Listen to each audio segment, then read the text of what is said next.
আসছি, দেখা হয়েছে সব পুরনো ফ্রেন্ডদের সাথে। সো ওইটা তো মানে প্রকাশ করার মতো ভাষা না, অনেক এক্সাইটেড, অনেক বেশি আনন্দিত। কারণ দেখা যাচ্ছে যে এই পার্টিগুলো সবগুলো আমরা হইতেছে একই শহরে থাকি, ঢাকার মধ্যে থেকে, তারপরে বছরে একবার দেখা হয় না। লিটারালি খুবই হ্যাপি, টিচারদের সাথে দেখা হইতেছে, এত ফ্রেন্ডলি একটা এনভায়রনমেন্ট হয়েছে, মানে এত সুন্দর জিনিস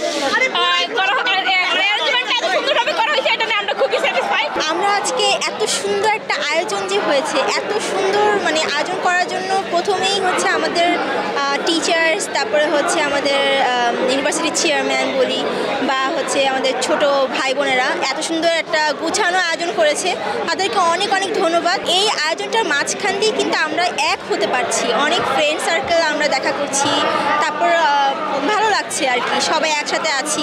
MBA স্টুডেন্ট ছিলাম আর আমার 2022-এ আমি এখানে ছিলাম, তো স্টুডেন্ট থাকাকালীন সময়ে যে স্মৃতিগুলো ছিল খুবই সুন্দর ছিল। আর এখানে এসে এখন আরও মনে হচ্ছে যে স্মৃতিগুলো এখন চাঙ্গা হয়ে উঠতেছে, একেবারে ভরা একটা গ্যালারি, ভরা ইউনিভার্সিটি, খুবই খুবই খুবই ভালো লাগছে। দেশ জুড়ে তোলপাড় ওয়ালটন ফ্রিজ কিনে আপনিও হয়ে যেতে পারেন মিলেনিয়ার।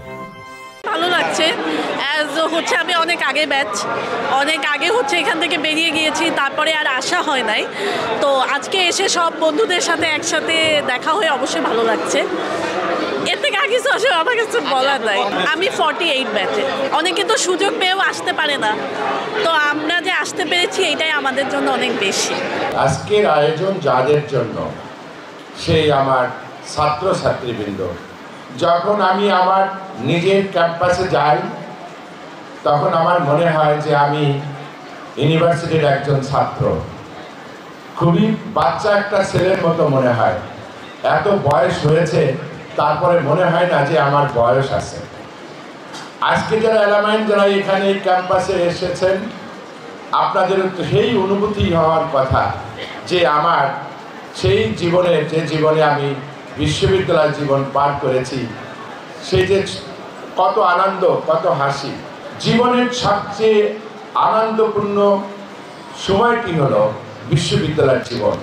বিশ্ববিদ্যালয় জীবনে যখন আসলাম তখন আমাকে কেউ নিয়ন্ত্রণ করে না, আমি নিজে আমার সেই যে পাখা মিলিয়ে আমি সারা আকাশে ঘুরে বেড়াই, চলি, কোনো নিয়ন্ত্রণ নেই, আমি আমার নিজেকে নিয়ন্ত্রণ করি। স্ট্যামফোর্ড ইউনিভার্সিটির অ্যালামনাই যদি আমরা কাউন্ট করতে যাই, আমাদের অলমোস্ট 50-60,000-এর মতো অ্যালামনাই আছে। সো আমরা চেষ্টা করছি যে আমাদের সব অ্যালামনাইদের সাথে আমরা আবার ইউনাইটেড হতে পারি। আসলে অ্যালামনাই ছাড়া একটা ইউনিভার্সিটি চলে না, বিকজ অ্যালামনাইরাই আমাদের স্টুডেন্টদেরকে সুন্দর এক্সপিরিয়েন্সেস দিতে পারবে, অ্যালামনাইরা আমাদের স্টুডেন্টদেরকে গাইড করতে পারবে, আর অ্যালামনাইরা আমাদেরকে প্রপারলি বলতে পারবে যে আসলে আমাদের কি শর্টকামিংস। যার কারণে আসলে আজকের এই প্রোগ্রামটা আয়োজন করা হয়েছে। আমরা অ্যাডমিনিস্ট্রেশন থেকে উদ্যোগ নিয়ে এটা করেছি, আশা করছি আগামীবার আমাদের অ্যালামনাইরাই করবে, কারণ আমরা চাই যে ওরা আমাদের স্টুডেন্টদের সাথে, আমাদের স্টাফদের সাথে, আমাদের ফ্যাকাল্টিদের সাথে আরও বেশি কমিউনিকেট করবে। সো আমাদের founder doctor M A Hannan Feroz, আমার আব্বু, উনি এই ইউনিভার্সিটিটা অনেক একটা বড় স্বপ্ন নিয়ে ইউনিভার্সিটি করেছিল। আজকে অ্যালামনাইদেরকে দেখে আমার আসলে অনেক প্রাইড ফিল হচ্ছে যে ওনার ড্রিমসও হয়েছে, ওনার ড্রিমস সাকসেসফুল হয়েছে, আমাদের অ্যালামনাইজরা অনেক পজিটিভ কিছু একটা পাচ্ছে।